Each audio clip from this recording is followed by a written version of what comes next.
नमस्कार, मैं श्वेता मिश्रा, आप देख रहे हैं DDN भारत।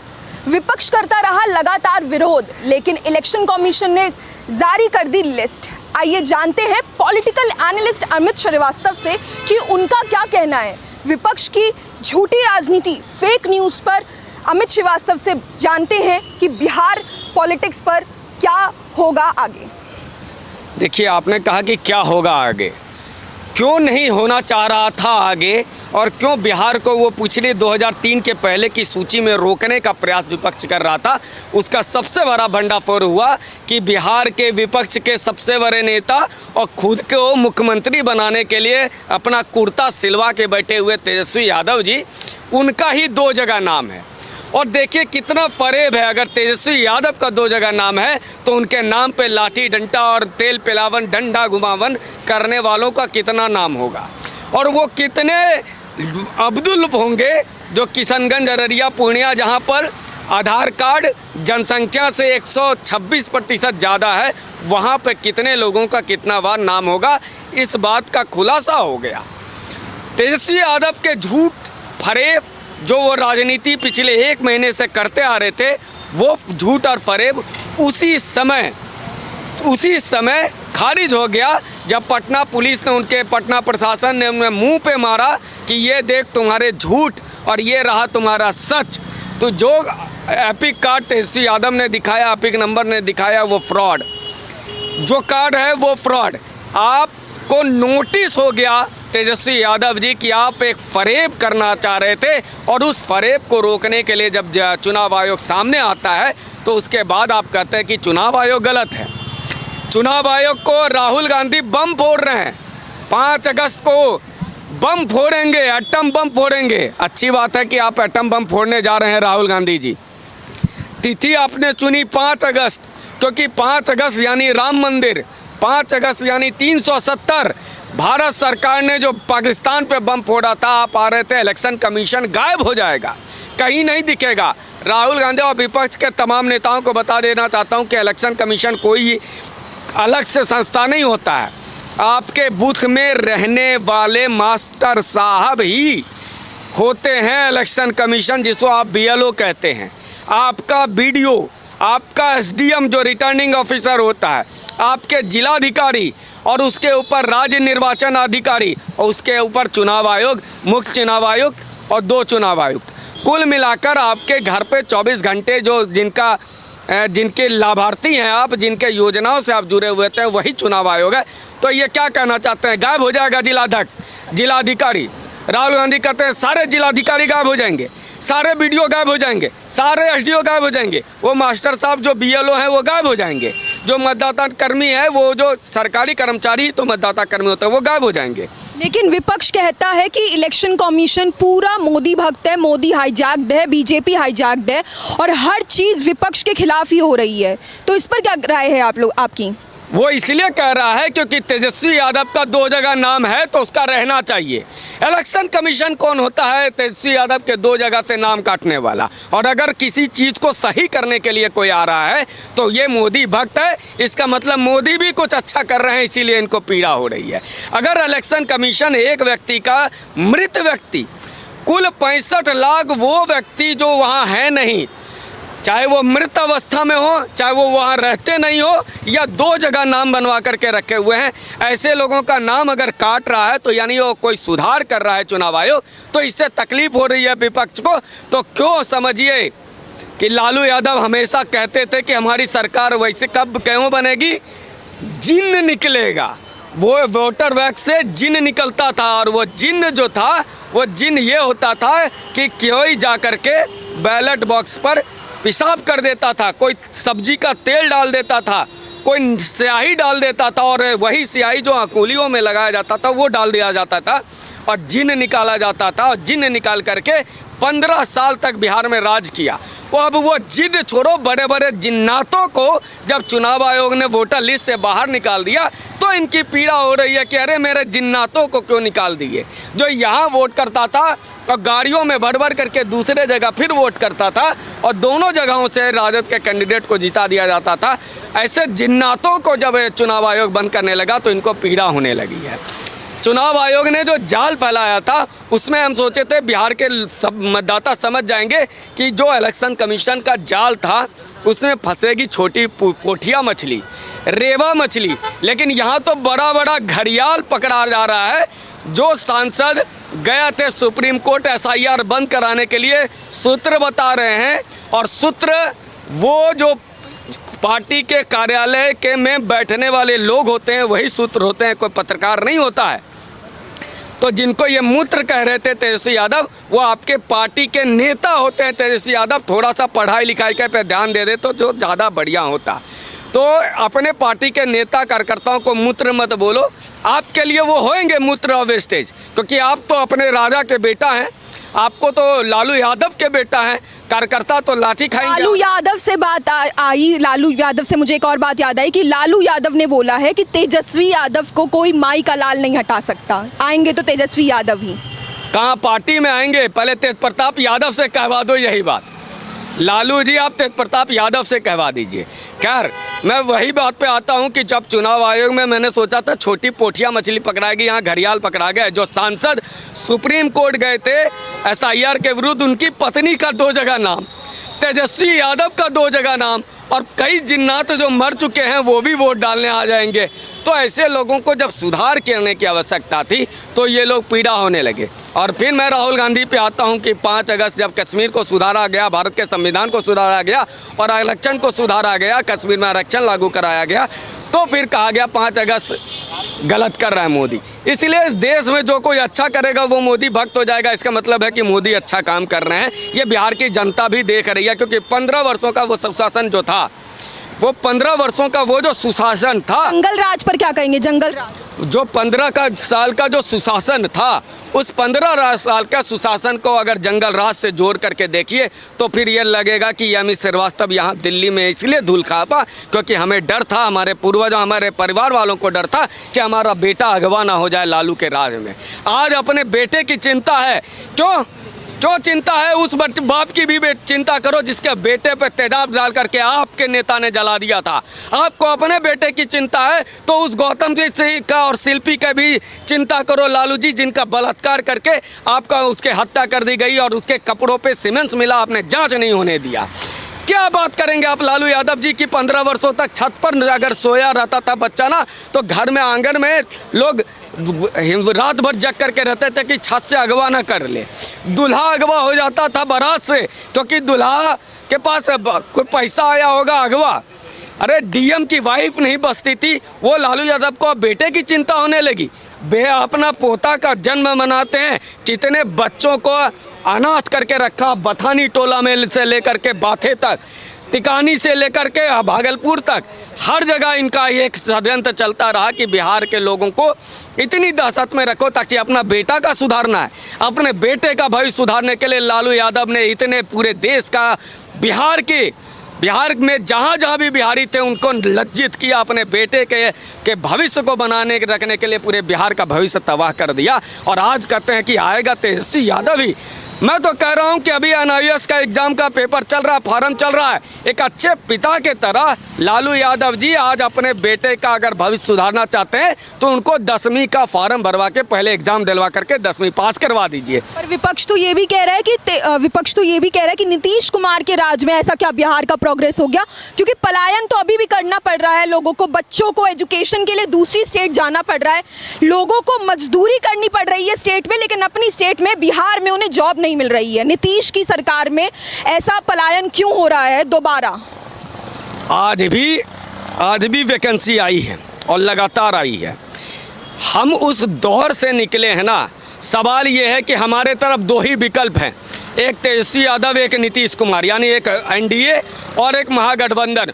वो महागठबंधन जो अभी 3 साल तो तेजस्वी यादव भी रहे हैं, हत्या, लूट, बलात्कार, अरे हम जिंदा रहेंगे तब ना। और मैं बता देता हूँ, आज के बच्चे निकलते हैं अपने उज्जवल भविष्य के लिए। क्या दिल्ली के आदमी नोएडा में नहीं जा रहे हैं, गुड़गांव नहीं जाते हैं?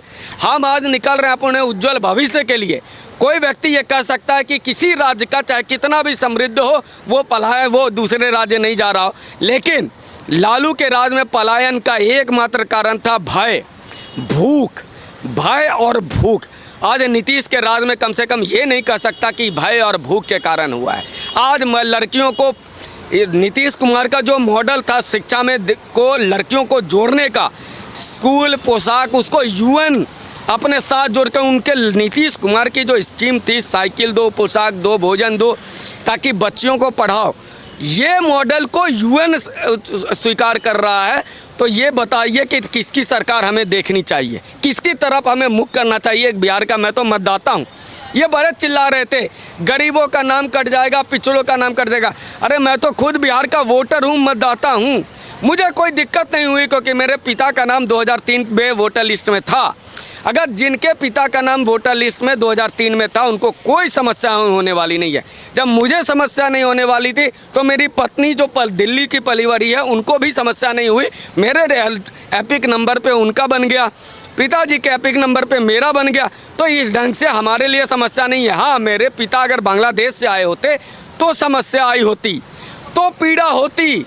तो यही अगर बांग्लादेशियों को, रोहिंग्या को, और ये सच नहीं है क्या, तो 65 लाख लोग यदि बिहार में वोकस वोटिंग करने को तैयार थे तो समझिए अगर उसको हटाया गया तो ये बिहार में सुधार इलेक्शन कमीशन कर रहा है। लोग बड़े नाम लेते हैं, टीएन शेषन ने ये कर दिया, टीएन शेषन ने कर दिया। आज तो मैं ये कहता हूँ कि आज जो काम ज्ञानेश्वर जी ने किया है इलेक्शन कमीशन ने, यह बिहार में युगों तक जाना जाएगा। केजे राव के बाद पहली बार कोई हमने देखा कि चुनाव आयुक्त इतने सशक्त हैं। केजे राव आयुक्त नहीं थे, वो एडवाइज़र बन के गए थे, उन्होंने ही सत्ता परिवर्तन कराया था। क्योंकि वहाँ सांसद जयप्रकाश बाबू के भाई दारू कॉन्टेसा लेकर के घूम रहे थे चुनाव के दिन, वो लठ मारना शुरू किया था राजद के गुंडों को। मैं गुंडा ही कहूँगा क्योंकि जिस तरह का माहौल 2005 में था ये हम भुक्तभोगी हैं। तो उसके बाद उन्होंने सुधार किया था और आज चुनाव आयुक्त को सही मामले में मैं तो कहूँगा कि इनको पद्म श्री मिलना चाहिए। क्योंकि जिस तरह से बिहार के 65 लाख और विपक्ष कोई कह रहा है ये मोदी भक्त है, ये चोर है, सब कुछ कह दिया गया, और वो व्यक्ति ने अगर सुधार करके 65 लाख जिन्नातों को अगर बिहार के मतदाता सूची से बाहर निकाला है तो वो सच में पद्म श्री पुरस्कार के योग्य हैं और उनको भारत सरकार द्वारा देना ही चाहिए। इससे बड़ा बिहार का सुधार और कुछ नहीं हो सकता था, चुनाव सुधार, जो काम आज के चुनाव आयुक्त ने करके दिया। बिहार में तो SIR हो गया, पूरे देश में होना चाहिए SIR। क्यों नहीं होना चाहिए?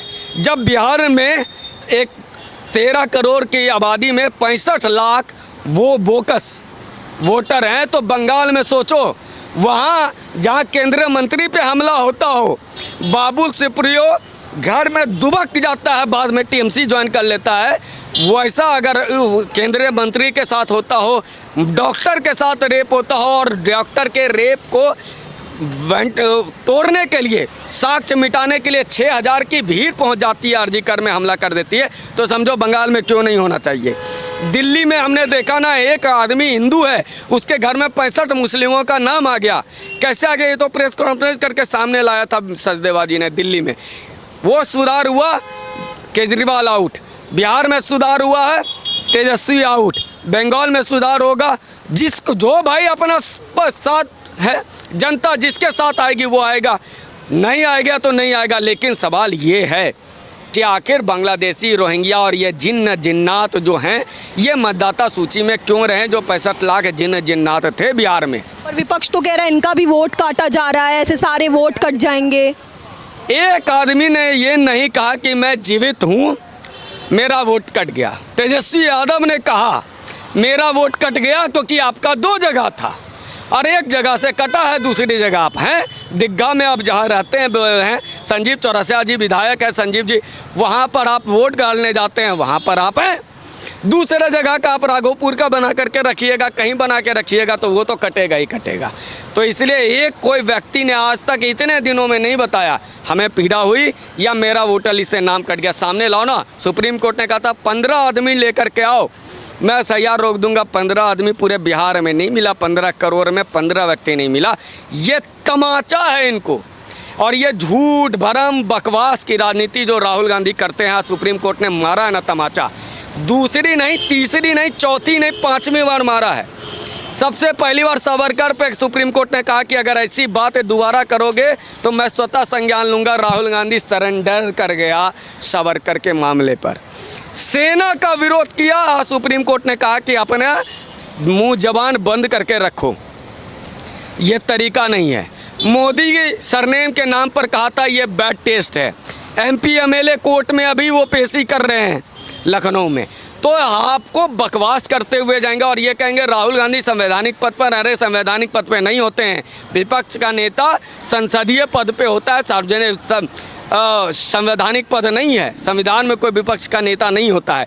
तो आप लेकिन लीडर हैं एक पार्टी के, उसके बावजूद आप ऐसे बकवास, ऐसे झूठा भारत के खिलाफ अगर बात करते हैं। और आज तो सुप्रीम कोर्ट ने भी कह दिया ना, सुप्रीम कोर्ट ने मोहर लगा दिया।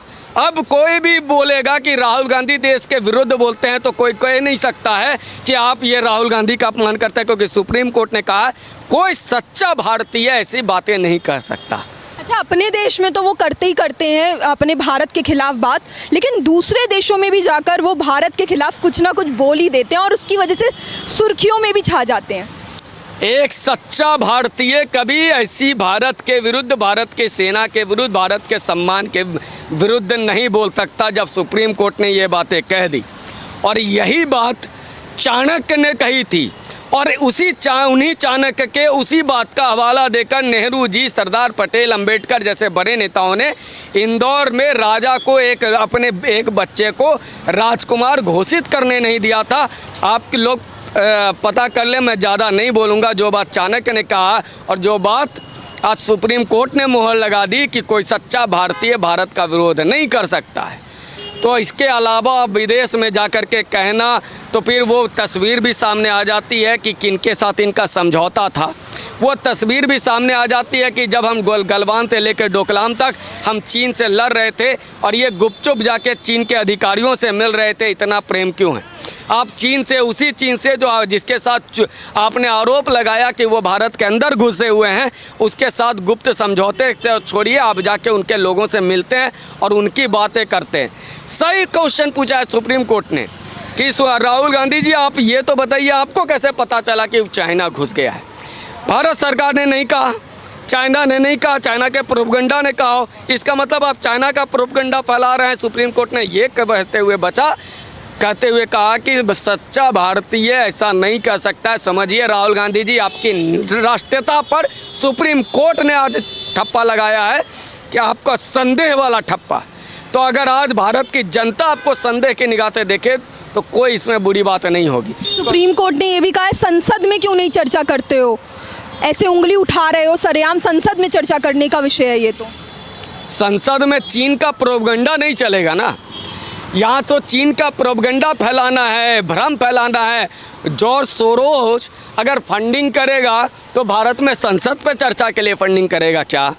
ट्रंप ने जो कहा वो संसद के लिए था क्या? संसद में तो मोदी जी जवाब दे दिए, विदेश मंत्री जवाब दे दिए और ये भी कह दिए, ट्रंप को भी लाल कर दिया और बाकी उनके जो प्रोपगंडा बाज थे कि लाल कर दिए कि किसी नेता से बात नहीं हुई। किसी मतलब ट्रंप हो, अरम्प हो, ड्रम्प हो, किसी से नहीं बात हुई। तो यही बात का जवाब दे दिया गया। संसद में ये बात करेंगे तो वहाँ पर क्वेश्चन में करेंगे, उसका लिखित जवाब मिल जाएगा, मामला दब जाएगा। जब झूठ, भय, भूख, भ्रांति, भगदड़, राम मनोहर लोहिया जी ने कहा था कांग्रेस के 4 हथियार हैं, भय, भूख, भ्रांति, भगदड़। ये कांग्रेस पार्टी इन्हीं 4 हथियार का इस्तेमाल कर बिहार की जनता, देश की जनता में ये भ्रम फैलाने का काम कर रही थी, चाइना का प्रोपगंडा का फैला रहे थे। तो फिर इसके लिए संसद उनके लिए थोड़ी ना मुफीद होगा। वो तो जनता, वो जो व्यक्ति है जो नासमझ है, उसके दिमाग में भरना है कि ईवीएम हैक हो सकता है। जब वो बहुत सालों तक कुछ लोग रट्टा मारते रहे, फिर वही लोग कहे यार अब इतनी दिन हो गया, प्रूफ नहीं कर पाए, तो अब आ गए ये लोग इलेक्शन कमीशन पर, आ गए ये वोटर लिस्ट पर। तो ये भ्रम फैला करके चीन, और चूँकि हिंदुस्तान में एक बहुत गहरा षड्यंत्र रच रही है कांग्रेस पार्टी, राहुल गांधी की कांग्रेस पार्टी, सोनिया गांधी की कांग्रेस पार्टी और उसका साथ देने वाले जो 4 चमचे हैं वो। भारत में लोकतंत्र खत्म हो गया, चुनाव आयोग खत्म हो गया, सुप्रीम कोर्ट खत्म हो गया, सीबीआई, सारे अधिकारी, सारी संस्थाएं, यानी भारत को धूमिल कर दो। भारत के डिफेंस को खरीदने के लिए आज दूसरे देश के लोग हमारे यहाँ लालायित देख रहे हैं। अभी एक प्रधानमंत्री आ रहे हैं भारत में दूसरे देश के, वो आ करके हिंदुस्तान के डिफेंस का सामान खरीदना चाहते हैं। ये भारत के इसलिए क्योंकि भारत की ताकत है। हमने आज जिस तरह का जवाब ट्रंप को दिया, अमेरिका के राष्ट्रपति को किसी ने ऐसा जवाब दिया था क्या? तो समझो कि भारत की तरक्की ना हो जाओ। भारत जितना आगे बढ़ेगा एशिया में, वो सबसे बड़ा चैलेंज बनेगा चीन के लिए और वैश्विक स्तर पे अमेरिका के लिए। तो ये पूरा खेल कहीं चाइना और जॉर्ज सोरोस मामा ट्रंप का वाला तो नहीं चल रहा है, ये भी हमें देखना होगा। लेकिन फिर से मैं कहता हूँ कि बिहार में पोठिया मछली पकड़ने के लिए SIR हुआ था, लेकिन बड़े बड़े घड़ियाल पकड़े गए। और वो घड़ियाल वो हैं, वो जिन्न और वो जिन्नात हैं जो मतदाता सूची में बैठे हुए थे, जिसे चुनाव आयोग ने निकाला है। चुनाव आयोग ने वो काम करके दिखाया है जो सही मायने में चुनाव का सुधार की इकाई थी। अब चुनाव के दिन 1000 फोर्स लगा दो, लोगों को ले जाके वोट डला दो, उससे कोई फ़र्क नहीं पड़ता। अगर चुनाव लिस्ट में ही आपके गड़बड़ी था तो वो बेसिक इन्होंने सुधारा है चुनाव आयोग ने। इसके लिए तो चुनाव आयोग को साधुवाद होना ही चाहिए। प्रशांत किशोर भी एक बिहार में उभरता चेहरा नज़र आ रहा है, उस पर क्या कहेंगे? प्रशांत किशोर, हम कई कार्यकर्ता होते हैं, कई लोग होते हैं जो 500 रुपया लेकर नारा लगाते हैं। प्रशांत किशोर 5000 करोड़ रुपया लेकर के नारा लगाते हैं। बेसिक सा फ़र्क यही है, कोई चुनाव हार रहा हो उसको जिता नहीं सकते, कोई चुनाव जीतेगा तो हरा नहीं सकते। ये बहुत बड़ा मीडिया में प्रोपेगेंडा फैलाया जा रहा है कि प्रशांत किशोर के पास खोने को कुछ नहीं है। सच्चाई यही है कि प्रशांत किशोर के पास जो खोने की चीज़ है वो दुनिया और किसी के पास नहीं है। वो व्यक्ति जो झूठा दावा करता था और जो जहां चुनाव जीतता था वहां का 4 बार नाम लेता था, लेकिन एक बार ये नहीं कहता था यूपी के लड़के, दोनों लड़के को 2017 में इसके कारण हारा। पंजाब में प्रशांत किशोर के कारण कांग्रेस हारी, कई जगह कई चुनाव कांग्रेस के हारे। और प्रशांत किशोर की रणनीति के बावजूद बिहार बंगाल में भाजपा 3 सीट से 77 सीटें के आसपास पहुंच गई थी। तो समझिए प्रशांत किशोर की प्रतिष्ठा दांव पे अगर ये 10 सीट भी नहीं लेकर के आ पाए तो समझिए कह गए बरका ज्ञान देता था। और बिहारी आदमी ट्रोल करता है, कहा प्रशांत किशोर बरका देता था तो इसको जिता दिए, फलनवा को जिता दिए, ढकनवा को जिता दिए, अपना 10 गो सीट नहीं ले पाए। प्रशांत किशोर का जो भी आज वो वादा पूरा कर रहे हैं, मीडिया में एक बार उनके बारे में बड़ी अच्छी पॉजिटिव खबरें पैसा के दम पे जो चलवा लेते हैं। सवाल आज मैं DDN भारत के पक्ष से मैं पूछता हूं बिहार के जनता से, क्या 2015 में जब सरकार बनी थी नीतीश जी की, प्रशांत किशोर नंबर 2 थे या नहीं थे? जब नंबर 2 थे तो सारे फैसले क्या प्रशांत किशोर नहीं ले रहे थे? क्या शराबबंदी नहीं ले रही थी? क्या प्रशांत किशोर उस समय पलायन पर कुछ कर रहे थे? क्या प्रशांत किशोर इस शिक्षा पे कुछ कर रहे थे? और बंगाल में जब बिहारियों को मारा जा रहा था 22 के चुनाव में, बाहरी कह करके, तब प्रशांत किशोर ममता बनर्जी के साथ थे, तब क्यों नहीं रोका था इन्होंने? प्रशांत किशोर को तब रोकना चाहिए था ना कि ममता जी हमारे बिहारियों को क्यों मार रही हो, तब तो तुम पैसा गिन रहे थे और आज आए हो बिहार का तुम बेटा बनने के लिए। जब शराबबंदी लागू हो रहा था तब तुमको नहीं पता था? तुम इतने बेवकूफ़ हो, इतने नासमझ हो प्रशांत किशोर कि तुमको ये नहीं पता था कि शराबबंदी करके नीतीश कुमार बिहार का राजस्व घटाएंगे और ये सारी चीज़ें होंगी, क्योंकि ये सारी चीज़ें तो उसी समय शुरू हो गई थी। तो प्रशांत किशोर एक फूका हुआ कारतूस है जो पहले चला भाजपा में नंबर 2 बनेंगे, भाजपा पे कब्जा करेंगे, लात मारा मोदी है। फिर गए ये कांग्रेस में, वहाँ दाल गली नहीं। फिर नीतीश कुमार में गए, वहाँ लात मारा।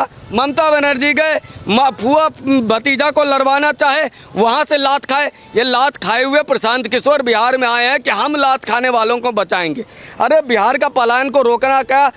5 आदमी को अगर नीतीश कुमार के साथ रहते हुए 2015 से 2019 तक 5 आदमी को अगर रोक दिए होते बिहार के पलायन से, तब प्रशांत किशोर बात करते। यह मीडिया में पैसा देके वहाँ दलाल, कई ऐसे दलाल पत्रकार हैं बड़े बड़े मोटा पेट लेकर के आ जाते हैं, और भाजपा वाले भी अंधे हैं, पैसा लेन देन वाला है, क्या सिस्टम है पता नहीं, कि उनको गृह मंत्री के साथ बैठा देता है।